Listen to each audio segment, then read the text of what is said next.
The thundering hooves and cracking whip cut through the Montana air as Felicity Hawthorne clung desperately to the side of the careening wagon. Her knuckles had turned white, her muscles burned with the effort, and the terrifying knowledge that she couldn't hold on much longer sent her heart racing wildly in her chest. The year was 1885, and what should have been a routine journey to Helena had turned into a fight for her life. "Help!" she screamed, though her voice was lost to the wind and the rumble of the wagon wheels against the rugged trail.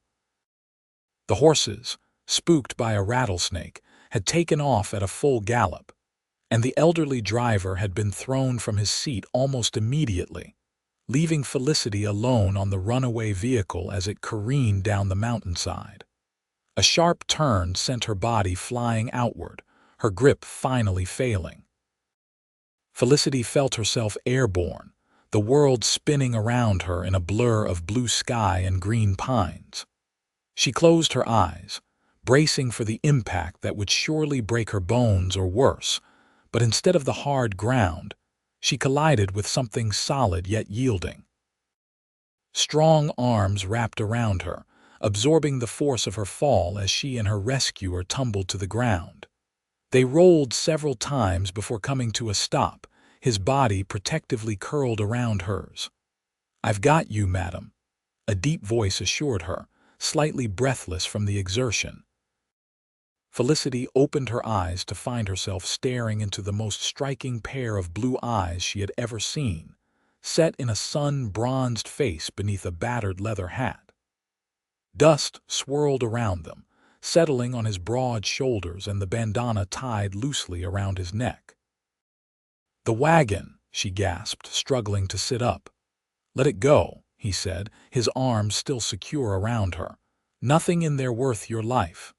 As if to punctuate his point, a tremendous crash echoed through the valley as the wagon presumably met its end somewhere down the slope. "Are you hurt?"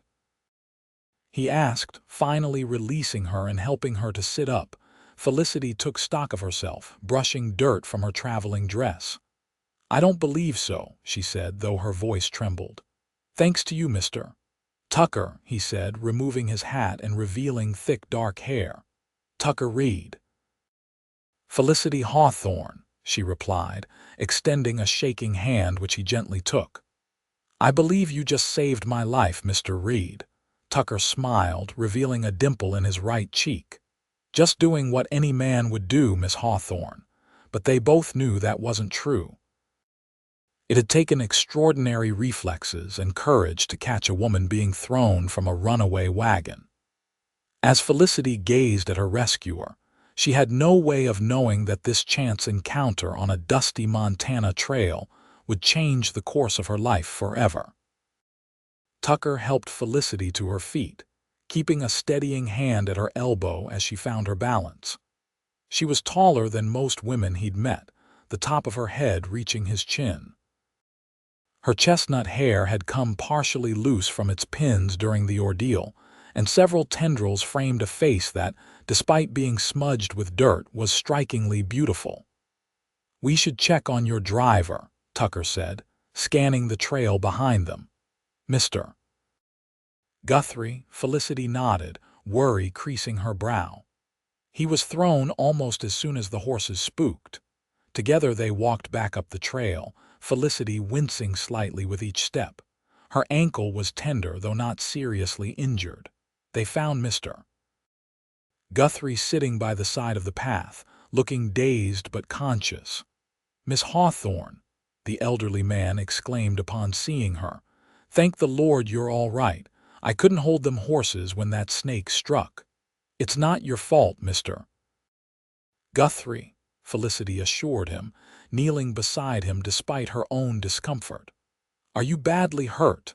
the old man grimaced, gesturing to his leg which lay at an awkward angle. "Reckon my riding days might be behind me now." Tucker crouched down to examine the injury. "It's broken, but it's a clean break from what I can tell. We need to get you to a doctor." "My ranch is about 3 miles from here," Tucker continued, straightening up. "I've got a wagon and horses.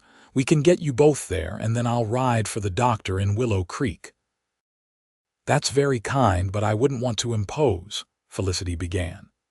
"Miss Hawthorne," Tucker interrupted gently, "you're 20 miles from Helena with no transportation, an injured driver, and if I'm not mistaken, a twisted ankle of your own. It's not an imposition, it's the only sensible option." Felicity bit her lip, knowing he was right. "Thank you, Mr. Reed." "Tucker," he corrected with a small smile. "Anyone I've pulled from certain death gets to call me Tucker." Despite the gravity of their situation, Felicity found herself returning his smile. "Then you must call me Felicity." Tucker fashioned a splint for Mr. Guthrie's leg using branches and strips torn from his own bandana, then helped the man to a comfortable position against a tree trunk. "I'll be back with my wagon as quick as I can. An hour, maybe less." Before leaving, he removed a canteen from his saddle and handed it to Felicity. "There's plenty of water. Stay in the shade and rest that ankle." Felicity nodded, suddenly aware of how parched her throat was after the ordeal. "We'll be fine. Please be careful." Tucker's eyes lingered on hers for a moment longer than necessary. "Always am," he replied, then mounted his horse, a magnificent chestnut gelding, and rode off down the trail.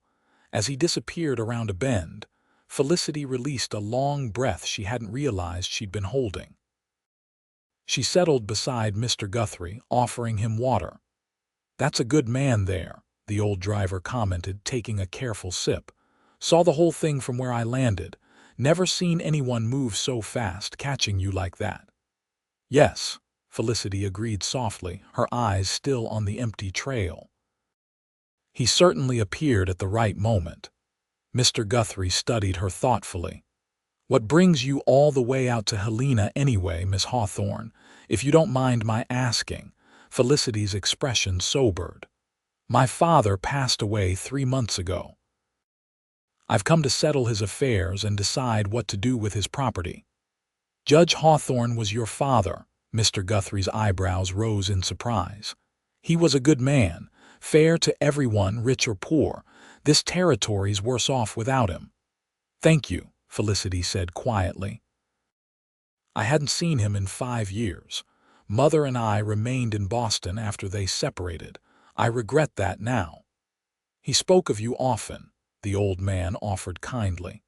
"Always had a gleam in his eye when he mentioned his daughter back east getting educated." Tears welled unexpectedly in Felicity's eyes. She had come to Montana, prepared to efficiently handle her father's estate and return to her life in Boston, where she taught at a women's college. Now, sitting injured on a dusty trail waiting for a handsome stranger to return, her carefully laid plans seemed to be unraveling.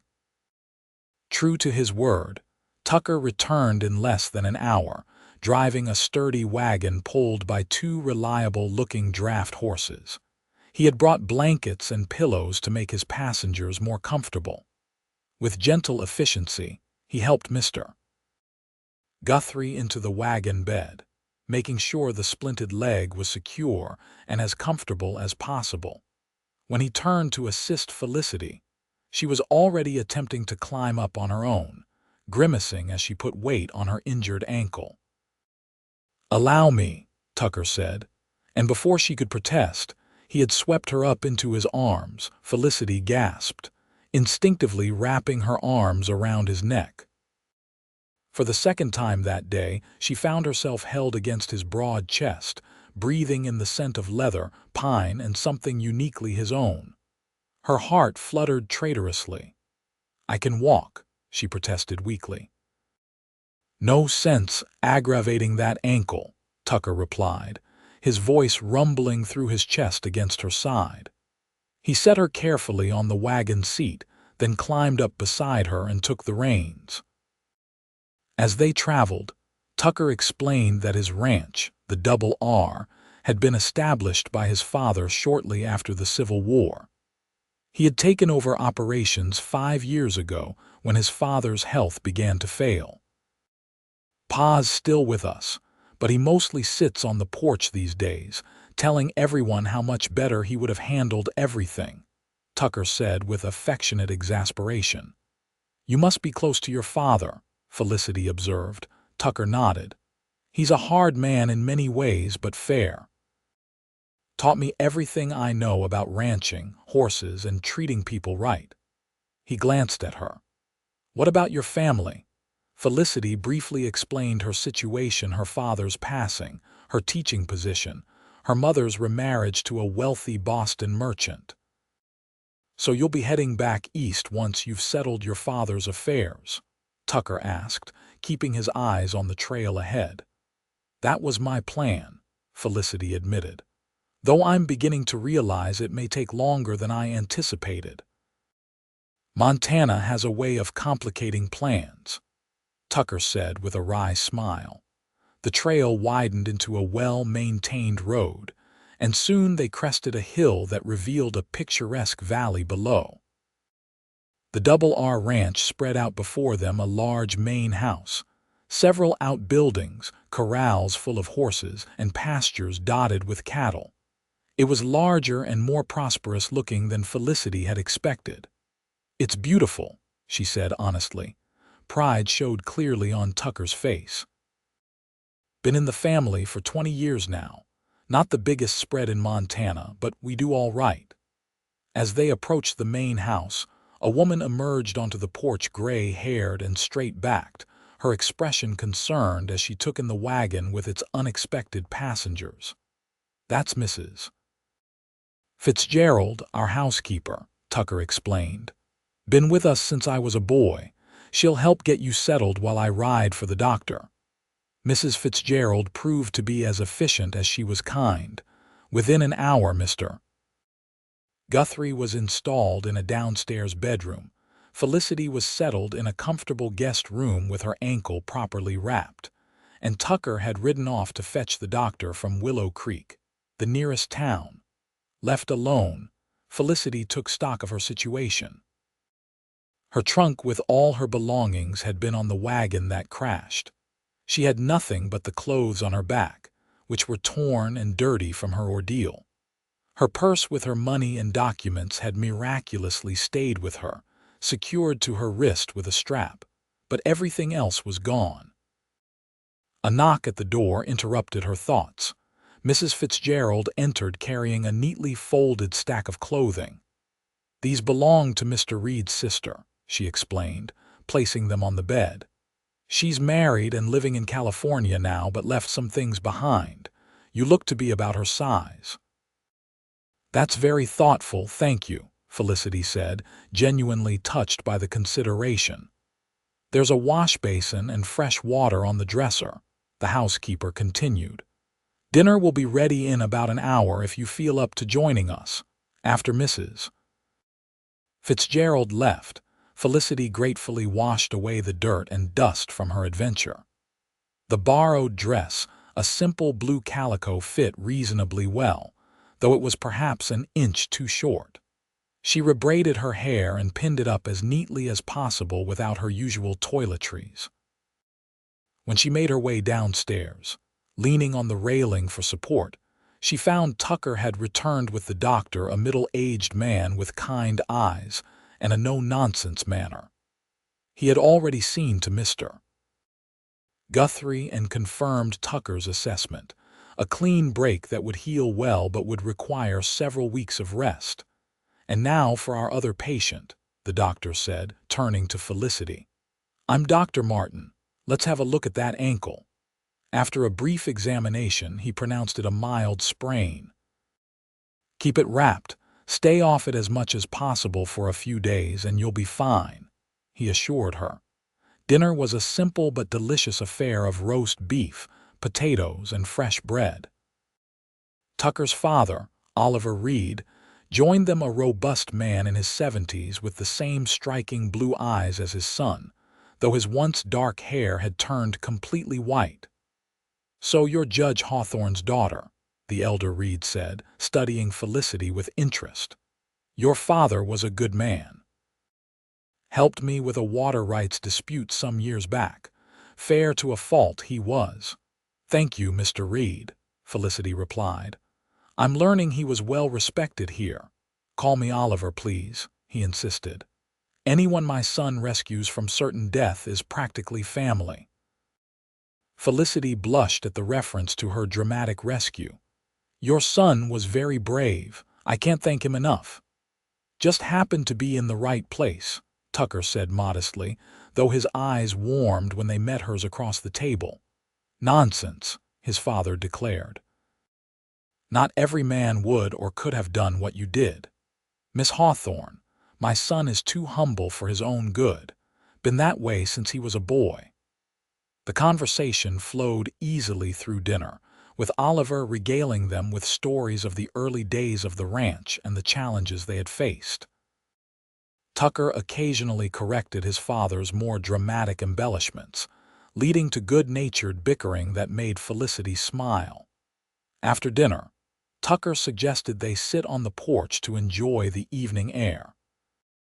He helped Felicity to a comfortable chair and brought her a footstool for her injured ankle. The sun was setting over the mountains, painting the sky in brilliant shades of orange and pink. It's so different from Boston, Felicity remarked, gazing at the spectacular vista. Everything here seems bigger somehow. Tucker nodded, settling into a chair beside her. That's Montana for you. Big sky, big mountains, big country. Makes a person feel small sometimes, but not in a bad way. I understand what you mean, Felicity said thoughtfully. In Boston, everything is about what people have built, the buildings, the society, the institutions. Here, it's about what was already here long before us. Exactly, Tucker agreed, looking pleased that she understood, though we're doing our share of building too. As darkness fell, lanterns were lit on the porch, casting a warm glow. Tucker brought out a pot of coffee and 2 cups, pouring one for Felicity. I sent a telegram to Helena while I was in town, he told her. Let the bank know what happened and that you'd be delayed. Figured that was your first destination. Felicity was touched by his thoughtfulness. It was, thank you. I was supposed to meet with my father's attorney tomorrow. I'll need to reschedule once I can get to town. I can take you to Helena in a few days, once your ankle's stronger, Tucker offered. We need supplies anyway, and I'd feel better seeing you safely there. You've already done so much, Felicity protested. I couldn't impose further. Tucker's expression grew serious. It's no imposition. Truth is, I'd worry about you otherwise. The sincerity in his voice sent a pleasant warmth through Felicity's chest. They sat in comfortable silence for a while, sipping their coffee and watching as stars appeared in the vast Montana sky. Your father mentioned you teach at a college, Tucker said eventually. What do you teach? Literature and composition, Felicity replied. I particularly love the romantic poets Wordsworth, Shelley, Keats. Tucker's expression brightened. We have quite a library inside. My mother was a great reader. She insisted on having books shipped from back east. Said just because we lived in the wilderness didn't mean we had to think like wilderness people. I'd love to see it, Felicity said eagerly. Tomorrow, Tucker promised. It's getting late and you should rest that ankle. As if on cue, Mrs. Fitzgerald appeared at the door. Miss Hawthorne, I've turned down your bed and left a pitcher of fresh water in your room. Tucker stood and offered Felicity his arm. Allow me to escort you upstairs. Leaning on his strong arm, Felicity made her way up the stairs, acutely aware of his nearness and the gentle way he matched his pace to hers. At her door, she turned to thank him. I don't know what would have happened if you hadn't been there today, she said softly. But I was, Tucker replied simply. And I'm glad of it, though I'm sorry for the circumstances that brought you here. His eyes held hers for a long moment, and Felicity felt a flutter of something new and unexpected in her chest. Then he tipped his hat slightly and stepped back. Good night, Felicity. Sleep well. Good night, Tucker. Inside her room, Felicity sat on the edge of the bed, her heart beating a little faster than normal. It had been a day of extremes, terror and relief, pain and comfort, strangers becoming something more than acquaintances in the span of hours. As she drifted off to sleep, her last conscious thought was of blue eyes and strong arms that had plucked her from disaster. The following days fell into a pleasant rhythm. True to his word, Tucker showed Felicity the library, a cozy room lined with bookshelves containing everything from classical literature to practical manuals on animal husbandry. She was delighted to discover several volumes of poetry, including her beloved romantics. "Your mother had excellent taste," she told Tucker as she reverently handled a leather-bound collection of Wordsworth. "She would have liked you," Tucker said with a soft smile. She always said education was wasted if it didn't lead to appreciation of beauty. Felicity's ankle improved steadily, and by the third day, she was able to walk without much discomfort, though Tucker insisted she continue to rest it as much as possible. Mr. Guthrie was also recovering well, though his broken leg would keep him immobile for weeks. Felicity found herself drawn into the daily life of the ranch. She helped Mrs.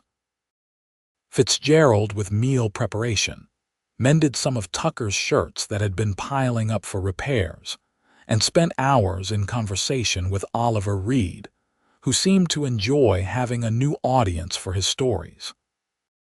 Tucker came and went, attending to ranch business, but always made time to check on Felicity throughout the day. In the evenings, they often sat together on the porch, talking long after the others had retired. She learned that Tucker had attended 2 years of university in Denver before his mother's illness called him home to the ranch. He had a quick mind and a curiosity about the world that surprised her. "Most people assume because I'm a rancher I don't care for intellectual pursuits," he told her one evening. "But out here, a man needs his mind as much as his hands. There's plenty of thinking time when you're riding fence lines alone." "What do you think about?" Felicity asked.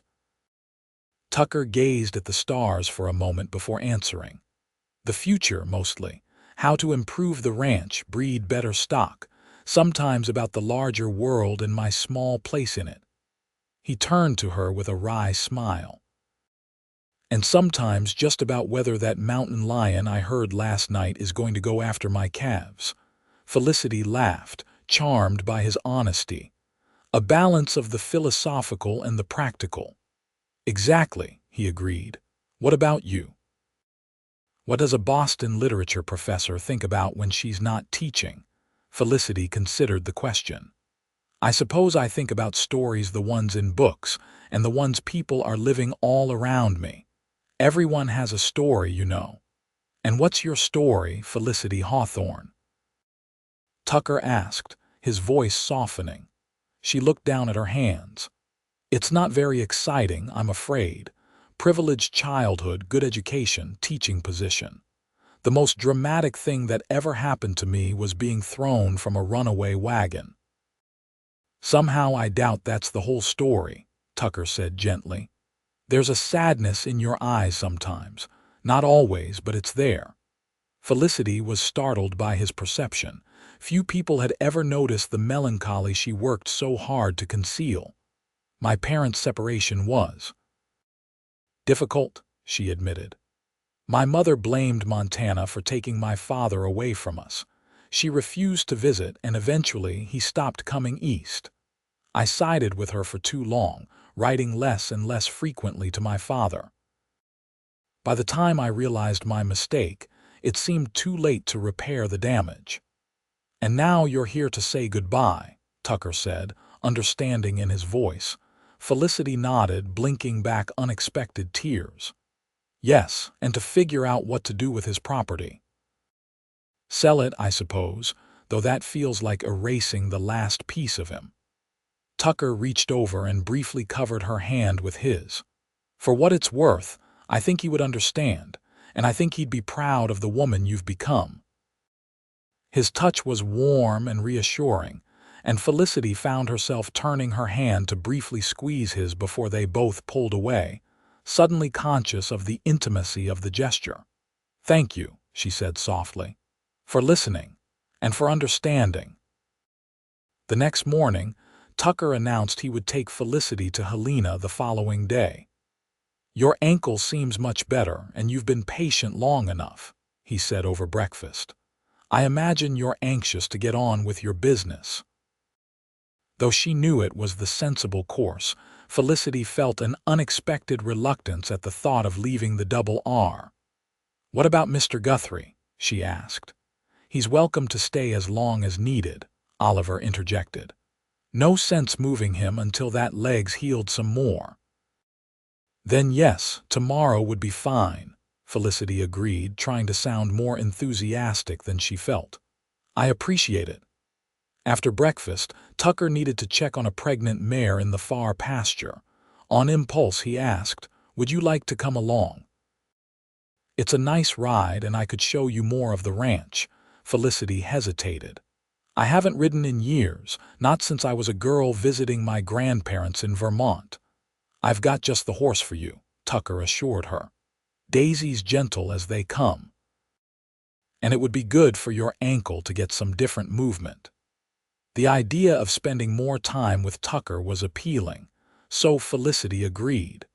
She changed into her now clean traveling dress, which was more practical for riding than the borrowed calico, and met Tucker at the stables.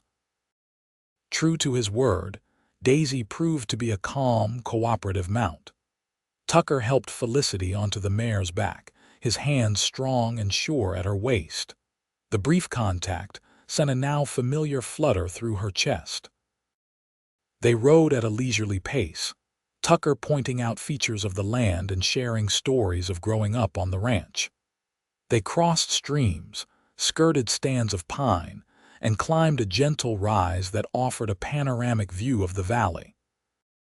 "It's breathtaking," Felicity said, reining Daisy to a stop beside Tucker's mount.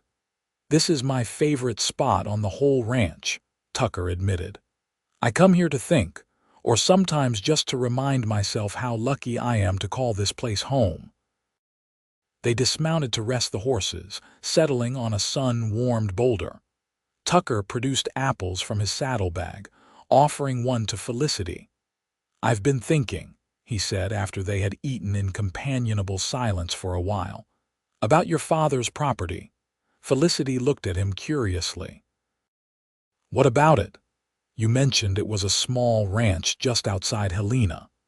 If you're planning to sell, you might want to have someone look it over first, make sure you're getting a fair price. I'd be happy to ride out there with you, give you my opinion if you'd like." "That's very kind," Felicity said, touched by the offer. "I know nothing about ranch property values. I would appreciate your expertise." Tucker nodded, seemingly pleased. "It's settled then. We'll head to Helena tomorrow, you can meet with the attorney, and then we can visit your father's place." As they prepared to remount, Tucker suddenly stilled, his gaze fixed on something in the distance. "Don't move," he said quietly, his tone instantly alert. Felicity froze, following his gaze to a patch of brush about 50 yards away. At first she saw nothing, then a tawny form materialized, a mountain lion, sleek and powerful, watching them with unblinking eyes. Tucker slowly reached for the rifle in his saddle holster, his movements deliberate and careful. "Stay calm," he murmured. "They usually avoid people, he's just curious." Heart pounding, Felicity remained motionless as Tucker raised the rifle. But instead of aiming directly at the cat, he pointed slightly above it and fired a warning shot into the air. The crack of the rifle echoed across the valley, and the mountain lion disappeared into the brush with astonishing speed. "There," Tucker said, lowering the rifle. "No harm done. He was just passing through." Felicity released a shaky breath. "Are they common here?" "Common enough," Tucker replied, helping her back onto Daisy. "But attacks on humans are rare. Still, best to be respectful of their territory." The encounter left Felicity with a heightened awareness of the wildness of this place. Montana was beautiful but untamed, dangerous in ways Boston could never be. Yet she found herself exhilarated rather than frightened by the knowledge. They checked on the pregnant mare, which Tucker predicted would foal within the week, then rode back to the ranch house. The afternoon sun cast long shadows across the land, gilding everything in warm light. "Thank you for today," Felicity said as they unsaddled the horses. "I've enjoyed seeing more of your ranch." "I've enjoyed showing it to you," Tucker replied, his eyes crinkling at the corners when he smiled. There was something in his expression that made Felicity's heart beat a little faster, a warmth and admiration that went beyond mere friendliness. That evening, Mrs. Fitzgerald outdid herself with a special dinner to mark Felicity's last night at the Double R. There was roast chicken, fresh vegetables from the kitchen garden, and an apple pie that Tucker declared was the best in 3 territories. After dinner, Felicity excused herself to pack her few belongings and write a letter to her mother, explaining her delay and current circumstances. When she came back downstairs, she found Tucker alone on the porch, the others having retired for the night. "I thought perhaps you'd gone to bed," he said, rising as she approached. "Not yet," she replied, settling into what had become her chair over the past few days. "It's too beautiful an evening to waste on sleep." The night was indeed lovely, with a nearly full moon casting silver light over the ranch and a chorus of crickets providing gentle background music. A cool breeze carried the scent of pine and sage. "Will you miss Montana when you return to Boston?" Tucker asked after a comfortable silence. Felicity considered the question seriously. "Yes," she finally said, "more than I expected to. There's something about this place. It gets under your skin." "That it does," Tucker agreed. "I tried living away once those 2 years at university. Found myself homesick for things I'd never even noticed before. The particular blue of the sky just before dusk, the smell of sage after rain, the way sound carries across the valley on a still morning." "You're a poet at heart, Tucker Reed," Felicity said with a smile. He laughed softly. "Don't let that get around. Bad for my reputation as a hardened rancher." Their eyes met and held in the moonlight. Something unspoken passed between them, an awareness, a possibility that had been growing since that first dramatic meeting on the trail. Tucker broke the moment first, clearing his throat slightly. "We should get an early start tomorrow. It's a good 6-hour ride to Helena, longer with the wagon." "Of course," Felicity agreed, rising from her chair. "Good night, then." Tucker stood as well, stepping closer. "Felicity," he said, his voice lower than usual, "whatever happens tomorrow or after, I want you to know I'm glad that Wagon threw you into my path." Before she could respond, he leaned down and placed a gentle kiss on her cheek, his lips warm against her skin. "Sleep well," he murmured, then turned and walked into the house, leaving Felicity standing on the porch with her hand pressed to her cheek and her heart racing in her chest. Morning arrived with a thin mist clinging to the valley floor and the promise of another beautiful day. Felicity dressed in her traveling outfit, now cleaned and mended thanks to Mrs. Fitzgerald, and packed the few borrowed items she had been using. At breakfast, the mood was subdued. Mr. Guthrie thanked Felicity for checking on him daily and wished her well with her father's affairs. Oliver shook her hand firmly and told her she was welcome back anytime. Mrs. Fitzgerald pressed a package of food for the journey into her hands and gave her a motherly hug. "You've brought some sunshine to this house," the housekeeper whispered. "It's been too long since we had a woman's touch around here." Tucker had readied the wagon, the same one he had used to bring Felicity and Mr. Guthrie to the ranch days earlier. He helped her up onto the seat, his hands lingering briefly at her waist, then climbed up beside her and took the reins. As they pulled away from the ranch house, Felicity looked back at the place that had been her temporary haven. Oliver stood on the porch waving, and she raised her hand in return, surprised by the lump in her throat. "They've grown fond of you," Tucker commented, noticing her emotional response. "Pa especially. He hasn't had anyone new to tell his stories to in years." "I've grown fond of them too," Felicity admitted. "Of all of this." She gestured to the beautiful landscape around them. The journey to Helena passed more quickly than Felicity expected, filled with conversation and comfortable silences. Tucker pointed out landmarks and shared stories of the area's history, from Native American legends to tales of early settlers and gold rushes. By mid-afternoon, they were approaching the outskirts of Helena. The territorial capital was bustling with activity: miners, businessmen, settlers, and workers crowding the streets. After the peace of the Double R, the noise and bustle were almost overwhelming. Tucker guided the wagon to a modest hotel on the main street. "The Montana House," he said. "Respectable place, owned by friends of my father's. You'll be comfortable here while you're in town." He helped her down from the wagon and carried her small bag inside. The hotel proprietor, a plump woman named Mrs. Harmon, greeted them warmly. "Tucker Reed, as I live and breathe. Haven't seen you in town for months." "Been busy at the ranch, Mrs. Harmon. This is Miss Felicity Hawthorne, Judge Hawthorne's daughter. She needs a room for a few days while she settles her father's affairs." Mrs. Harmon's expression softened at the mention of the judge. "My condolences on your loss, Miss Hawthorne. Your father was a good man, fair to everyone. We still miss him around here." "Thank you," Felicity replied, touched once again by the high regard in which her father had been held. Once Felicity was settled in her room, Tucker said, "I need to see to some supplies while we're in town. The attorney's office is just 2 blocks down. Would you like me to accompany you there?" "Thank you, but I should be fine," Felicity assured him. "We can meet back here for dinner. Perhaps you could tell me more about what to look for when we visit my father's property tomorrow." "I'd like that," Tucker agreed. 6 o'clock in the dining room. After Tucker left, Felicity freshened up as best she could and walked to the attorney's office. Mr. Abernathy, a thin, serious man with spectacles and a meticulously trimmed beard, received her with formal courtesy.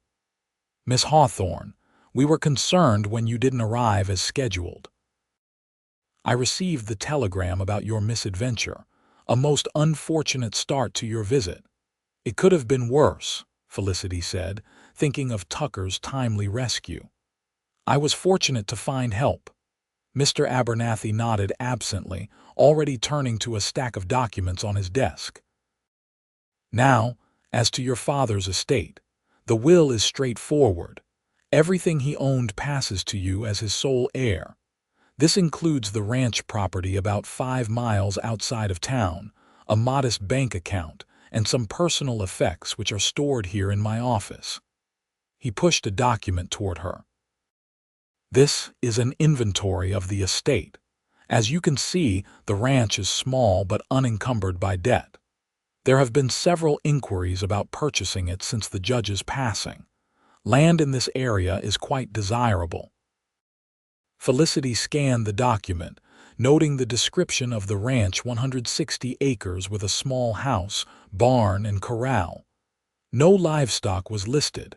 "Did my father actually ranch the property?" she asked. "Not actively," Mr. Abernathy replied. "He kept a few horses and hired a local man to tend them and maintain the place. He used it primarily as a retreat from his duties in town. The judge was not a rancher by trade, as you know." Felicity nodded, remembering her father's letters describing his little piece of Montana wilderness. He had purchased it shortly after taking the judgeship, falling in love with the landscape and the promise of peace it offered. "I'd like to visit the property before making any decisions," she told the attorney. "Of course. I can arrange for a driver to take you out tomorrow if you wish." "That won't be necessary," Felicity said. "I have a friend who has offered to accompany me." Mr. Abernathy raised an eyebrow but made no comment. "Very well. The keys are here. The caretaker, Mr. Peterson, comes by every few days to check on things, but otherwise the place is vacant." After concluding their business and accepting a small box of her father's personal effects, Felicity returned to the hotel. She had an hour before meeting Tucker, so she took the opportunity to open the box in the privacy of her room. Inside were items that made her father's absence suddenly painfully real: his pocket watch, a fountain pen she had given him for his birthday years ago, a daguerreotype of Felicity as a child with both her parents, looking happy and united. At the bottom of the box was a small leather journal. With trembling fingers, Felicity opened it to find her father's familiar handwriting. It was a personal diary, spanning the last year of his life. She began to read, tears welling in her eyes as she discovered entries about his work, his thoughts on justice and law, and frequent mentions of his daughter in Boston. "Received a letter from Felicity today," one entry read. "She writes of her students and her work, but I read between the lines. There is a loneliness there that mirrors my own. I wish I could bridge the distance between us, not just in miles but in the years of silence. Perhaps when she comes to settle my affairs, for I feel my time growing short, she will find something of me here that speaks to her heart." Felicity closed the journal, overcome with emotion. Her father had known her better than she realized, even from a distance, and he had anticipated this moment, her reading his words after his passing. She was still sitting with the journal when a knock came at her door.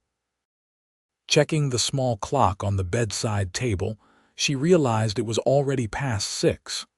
She had lost track of time. "Just a moment," she called, hastily wiping her eyes and tucking the journal away. She opened the door to find Tucker standing there, concern evident in his expression. "I was worried when you didn't come down," he said, then noticed her reddened eyes. "Felicity, what's wrong?" "I'm sorry," she said, gesturing to the box on the bed. "I was going through some of my father's things and lost track of time." Tucker's expression softened with understanding. "No need to apologize. Would you prefer to be alone? We can have dinner another time." "No," Felicity said quickly, surprising herself with her vehemence. "No, I'd like the company. Just give me a minute to freshen up." Over dinner in the hotel's modest but comfortable dining room, Felicity shared what she had learned about her father's property and her plan to visit it the next day. "I'd still like your opinion," she told Tucker. "Even though it's not a working ranch, I want to make sure I understand its value before making any decisions." "Happy to help," Tucker assured her. "Though I should warn you, I'm not exactly an impartial advisor." Felicity looked at him questioningly. "What do you mean?" Tucker's eyes held hers steadily. "I mean, I find myself hoping you might have reasons to stay in Montana a while longer." The implication behind his words sent warmth spreading through Felicity's chest. "Tucker, you don't need to say anything," he said quickly. "I know you have a life waiting for you in Boston. I just wanted you to know where I stand." They finished their meal talking of lighter matters, but Tucker's words hung in the air between them, full of possibility. The next morning dawned clear and bright. Tucker arrived at the hotel with the wagon, and they set off for Judge Hawthorne's ranch. The road followed a river for several miles before turning up into a series of rolling hills covered with pine and aspen. "Your father chose a beautiful spot," Tucker commented as they crested a rise and the small ranch came into view. Felicity caught her breath at the sight. The modest house sat on a gentle slope, surrounded by aspen trees whose leaves glittered in the morning sun. Behind it rose the jagged peaks of the mountains, while before it stretched a meadow dotted with wildflowers that led down to a small creek. "It's exactly as he described it in his letters," she whispered. They pulled up to the house, a sturdy log structure with a wide porch across the front. Felicity sat motionless for a moment, overwhelmed by the knowledge that this was her father's beloved retreat, the place where he had spent his final years. Tucker seemed to sense her emotion. "Take your time," he said gently. "I'll check the outbuildings while you look at the house." Nodding gratefully, Felicity climbed down from the wagon and approached the house, key in hand. The door opened with a creak, revealing a simple but comfortable interior. A large stone fireplace dominated one wall of the main room, flanked by bookshelves filled with volumes she recognized from her childhood home. A desk by the window held more of her father's papers, and comfortable chairs were arranged to take advantage of both the fireplace and the view. Felicity moved through the room slowly, touching her father's possessions, absorbing the sense of him that lingered in the space. In the bedroom, she found framed photographs on the dresser: her graduation from college, her parents' wedding day, Felicity as a baby in her father's arms. He had kept her close, even when miles and silence separated them. Outside, she found Tucker examining the corral fence. "The place is in good condition," he told her. "Your father's caretaker has done a fine job maintaining everything. The barn needs a new roof within a year or two, but otherwise it's sound. Good water source with the creek, and the pasture is excellent." "It's smaller than your ranch," Felicity observed. Tucker nodded.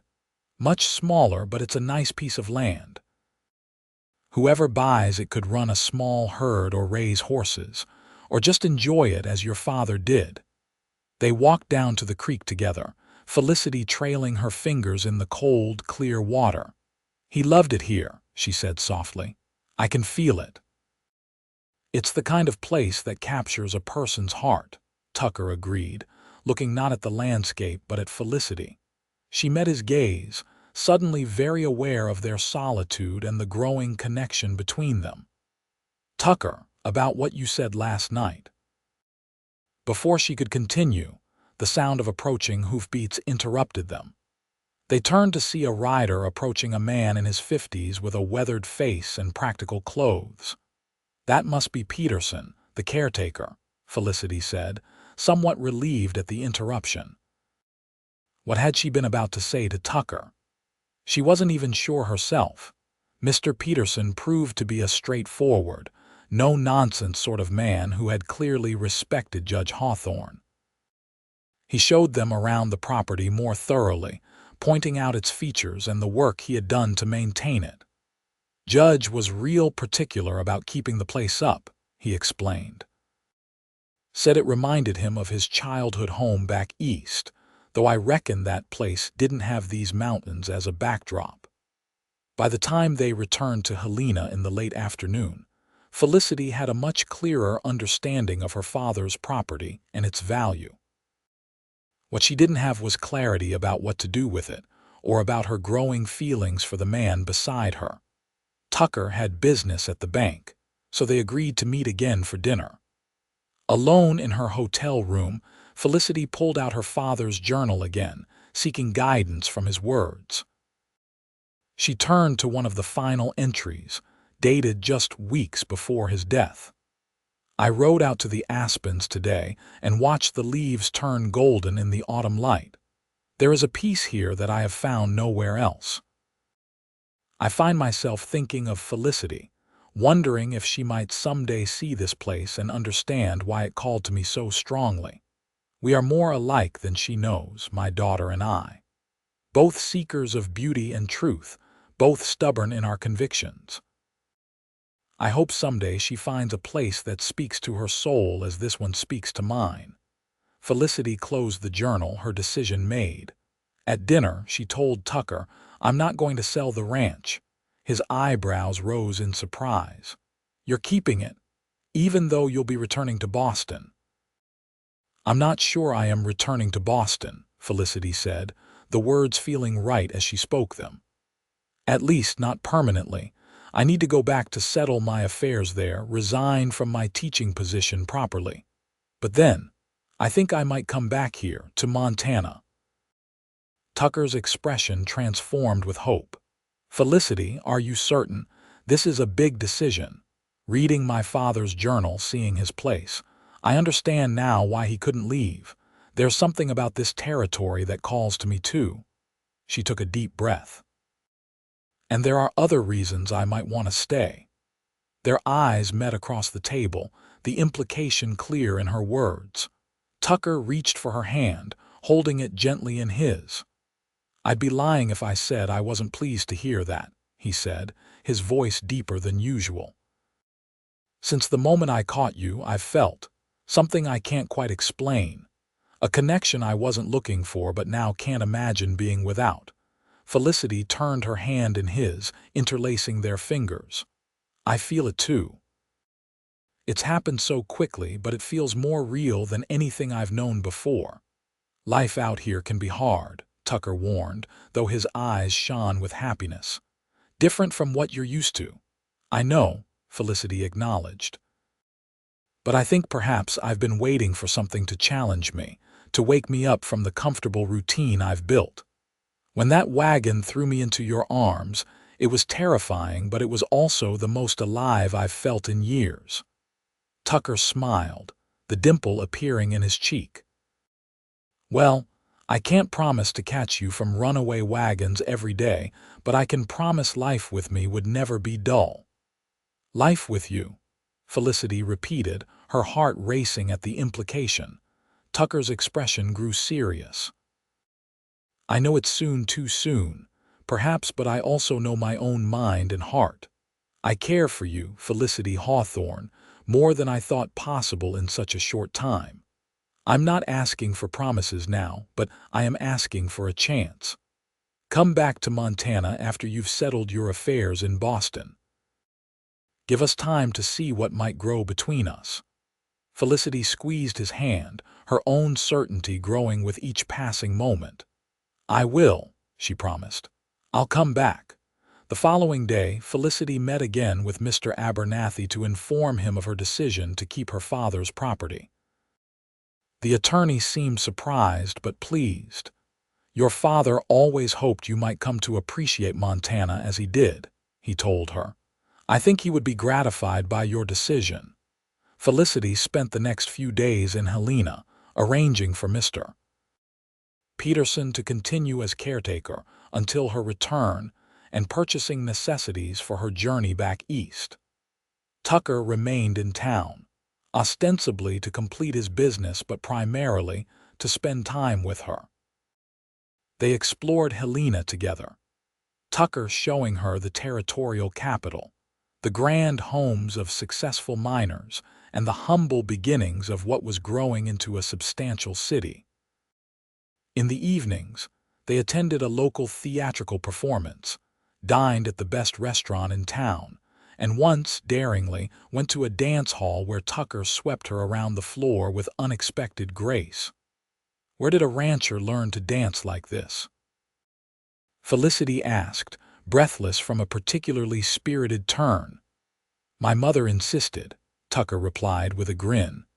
Said no son of hers would stomp around a dance floor like a buffalo. She made Pa build a platform in the barn and taught us both. Each day deepened their connection, conversations ranging from literature to ranching, from childhood memories to dreams for the future. By the time Felicity's departure date arrived, what had begun as an unexpected attraction had blossomed into something neither could deny. The stagecoach that would take Felicity to the railroad connection in Bozeman was scheduled to depart at noon. Tucker brought her to the station, her newly purchased trunk loaded with her father's journal and the few personal possessions she had acquired during her stay. It's only for a few months, Felicity said, trying to sound more confident than she felt. I'll write as soon as I reach Boston and again when I know my return date. Tucker nodded, his expression solemn. I'll be counting the days. As the driver called for passengers to board, Tucker pulled something from his pocket, a small carved wooden box. "I want you to have this," he said, placing it in her hand. "Open it when you're on your way." Felicity clutched the box tightly. He silenced her with a kiss, their first real kiss, gentle but firm, a promise and a pledge wrapped in the warmth of his lips against hers. When he pulled away, his eyes were bright with emotion. "Come back to me, Felicity Hawthorne." "I will," she whispered. "I promise." On the stagecoach, as Helena receded behind her, Felicity opened the wooden box. Inside lay a delicate silver pendant in the shape of an aspen leaf, attached to a fine chain. Beneath it was a note in Tucker's strong handwriting. "So you'll remember the place that brought us together. Safe journey and swift return. Yours, Tucker."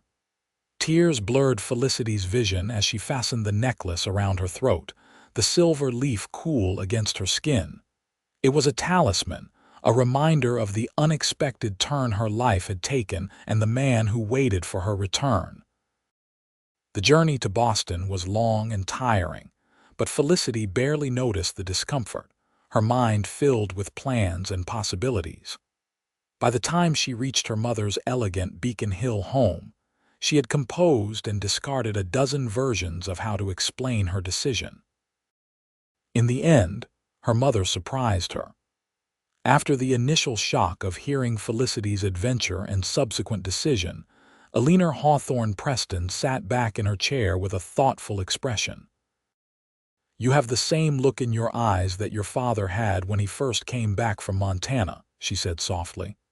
"That same certainty. I fought it then, tried to make him choose between that place and us. I was wrong to do so." "Mother," Helena raised a hand. "Let me finish, Felicity. Your father and I grew apart for many reasons, not just geography. We were young when we married and we changed in different directions. But I never stopped caring for him, and I never should have made you feel you had to choose sides." She reached for Felicity's hand. "If Montana calls to you as it called to him, and if this man makes you happy, then you have my blessing. Life is too short to ignore what makes your heart full." Relieved and grateful, Felicity threw her arms around her mother. "Thank you for understanding." "I don't entirely understand," Helena admitted with a small smile, "but I trust you know your own mind. You always have, even as a child." The next weeks passed in a flurry of activity. Felicity resigned from her teaching position, explaining to the surprised dean that family matters required her relocation. She sold or gave away most of her possessions, keeping only books, personal mementos, and clothing suitable for her new life. Through it all, she exchanged letters with Tucker. His arrived weekly, filled with news of the ranch, stories of his father's latest outrageous claims, updates on Mr. Guthrie's recovery, and always, beneath the everyday details, a current of longing that matched her own. "The aspens are turning golden," he wrote in October. "I rode out to your father's place yesterday and sat on the porch, imagining you there. Peterson has everything in good order for your return. Pa keeps asking when you'll be back, claiming he needs someone who appreciates his stories properly, but I think he misses you almost as much as I do." Felicity wrote back with equal fervor, sharing her progress and her growing excitement about returning to Montana. "Boston feels like a dream now," she confessed in one letter. "Or perhaps Montana was the dream, and I'm merely sleepwalking through my days here until I can return to what has become more real to me than the life I've known for years." Finally, in early November, everything was arranged. Felicity booked her passage west, timing her arrival in Helena for the week before Thanksgiving. She sent a telegram to Tucker with the details, then spent her final days in Boston saying goodbye to friends and the city that had been her home for so long. The westward journey seemed interminable. Felicity passed the time rereading Tucker's letters and her father's journal, each reinforcing her certainty that she was moving toward, not away from, her true home. As the train approached Bozeman, nervous excitement began to build in her chest. What if the connection she felt with Tucker had been circumstantial, born of drama and proximity rather than genuine affinity? What if Montana in winter proved harsher than she was prepared for? What if she was making an enormous mistake? But when the train pulled into the station and she saw Tucker waiting on the platform, all doubts vanished. He stood tall and straight in his best clothes, scanning the windows anxiously until he spotted her. The smile that transformed his face mirrored the joy that burst in her own heart. Felicity barely waited for the train to stop before hurrying to the exit. Tucker met her at the steps, lifting her down and into his arms in one fluid motion. For a long moment, they simply held each other, relearning the feel and scent and solidity of one another.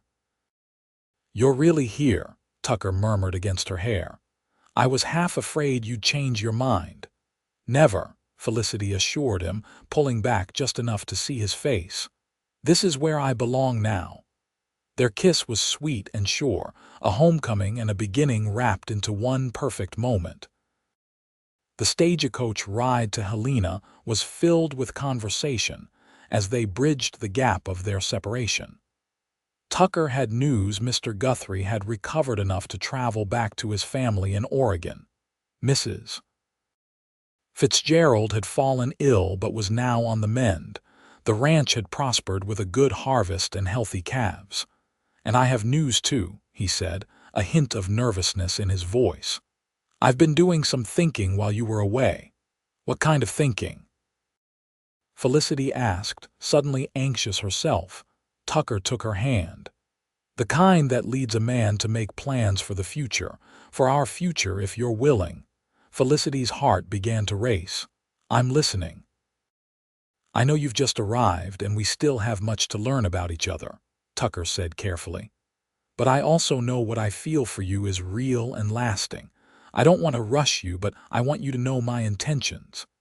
He reached into his pocket and pulled out a small velvet pouch. "This was my grandmother's," he said, tipping a simple gold ring with a small, perfect diamond into his palm. "I'm not asking for an immediate answer, but I am asking you to consider becoming my wife when you feel ready." Tears sprang to Felicity's eyes as she looked from the ring to Tucker's earnest face. "Tucker Reed, are you proposing to me in a stagecoach?" A flush crept up his neck.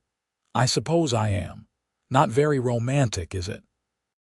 "I had planned to wait, to do this properly at your father's ranch with the mountains as backdrop, but now that you're here, I find I can't hold the words back any longer." Felicity laughed, a sound of pure joy. "It's perfectly romantic because it's perfectly you, straightforward and honest and true." She held out her left hand. "And yes, I will marry you, though perhaps we might wait a few months to be certain we suit each other in everyday life as well as we do in emergencies." Tucker slipped the ring onto her finger, his own hands trembling slightly. "I'm certain already," he said, "but I can be patient if that's what you need." As it happened, patience wasn't required for long. Felicity moved into her father's ranch, with Mrs. Peterson coming daily to serve as chaperone and housekeeper. Tucker rode over almost every day, and together they explored both their growing feelings and their plans for the future. They decided to merge the two properties, using the double R as their main residence, but keeping Judge Hawthorne's ranch as a special retreat. Oliver was delighted with the arrangement, declaring that the family ranch had been too quiet for too long. By Christmas, any lingering doubts had vanished. They were married on New Year's Day, 1886, in the small church in Willow Creek, with Oliver Reed beaming proudly and Mrs. Fitzgerald dabbing at her eyes with a handkerchief. Mr. Abernathy gave the bride away in honor of her father, and even Felicity's mother sent a warm letter of congratulation along with a generous wedding gift. Their life together unfolded with all the challenges and joys that Tucker had predicted. Montana winters proved as harsh as they were beautiful, but Felicity found unexpected pleasure in the cozy evenings by the fire, reading aloud from her favorite books while Tucker carved wooden figures for the children they hoped would come. Spring brought new calves, summer brought the hard work of haying, and autumn painted the aspens gold once more. Through it all, their love deepened and strengthened, tested by occasional disagreements but never seriously threatened. When their first child, a daughter they named Olivia Eleanor, was born a year after their wedding, Tucker held the infant with awe and wonder. "She has your eyes," he told Felicity, who lay exhausted but radiant in their bed. "And your dimple," Felicity replied, touching the tiny indentation in their daughter's cheek. "Poor child," Tucker laughed, sitting carefully beside his wife and daughter. "Never have I been so grateful for a runaway wagon," he said softly. "Who could have imagined where it would lead us?" Felicity leaned her head against his shoulder, contentment washing through her. "I think perhaps my father knew," she said. "In his journal, he wrote that he hoped I would find a place that spoke to my soul. He couldn't have known it would be here with you, but somehow I think he would be pleased." "I think so too," Tucker agreed, pressing a kiss to her forehead. "And I think he would be proud of the life you've built here." As the years passed, that life grew richer and fuller. 2 more children joined their family: Thomas Oliver and Frederick James Healthy, robust boys who took to ranch life with natural enthusiasm. The Double R prospered under Tucker's management, becoming one of the most respected ranches in the territory. Felicity found her own place in the community, establishing a small lending library in Willow Creek and occasionally teaching literature to eager young minds. She also wrote articles for newspapers back east, describing life in the Montana Territory with clarity and passion that earned her a modest reputation as a regional writer. On their 10th wedding anniversary, Tucker surprised Felicity with a special gift: a bound collection of all her published writings, alongside the letters they had exchanged during their separation. "For our grandchildren," he explained as she leafed through the volume with misty eyes. "So they'll know how it all began, with a runaway wagon and a cowboy who happened to be in the right place at the right time." "The very right place," Felicity agreed, looking up at the man who had become the center of her world. At 40, Tucker was still as handsome as the day they'd met, though with a few strands of silver at his temples and laugh lines around his eyes. "I think I've been falling into your arms ever since." That night, as they sat on the porch of the main house watching the sun set behind the mountains, Felicity felt a deep contentment that still surprised her sometimes with its completeness. The Boston literature professor she had once been seemed like a character in someone else's story, not unhappy, but incomplete in ways she hadn't recognized until Montana and Tucker showed her what she had been missing. "Any regrets?" Tucker asked, seeming to sense the direction of her thoughts. Felicity shook her head, leaning against his shoulder. "Not one. Every choice, every turn in the road has led me exactly where I was meant to be." In the distance, their children's laughter echoed as they played a game of tag with their grandfather, who at 75 still had enough energy to keep up with his grandchildren. The ranch hands were finishing the day's work, and the smell of dinner cooking wafted from the kitchen where Mrs. Fitzgerald's niece, who had taken over when her aunt retired, was preparing the evening meal. "You know," Tucker said reflectively, "when I was a young man, I used to ride out alone and wonder what my life would amount to, whether I'd build something worth leaving behind. And have you?" Felicity asked, though she knew the answer. Tucker's arm tightened around her shoulders. More than I ever dreamed possible. Not just the ranch, though I'm proud of what we've done with it, but this you, our children, the life we've made together. That's what matters. As twilight deepened into night and the first stars appeared above the mountains, Felicity silently thanked the twist of fate that had thrown her from that wagon and into the arms of the man beside her. Life had not always been easy, but it had always been rich with purpose and love, the greatest adventure she could have imagined. And it had all begun with a moment of terror transformed by strong arms and a steady heart into the first chapter of their shared story, a story still being written with each passing day, each small triumph and challenge, each moment of the life they had built together in the shadow of the Montana mountains.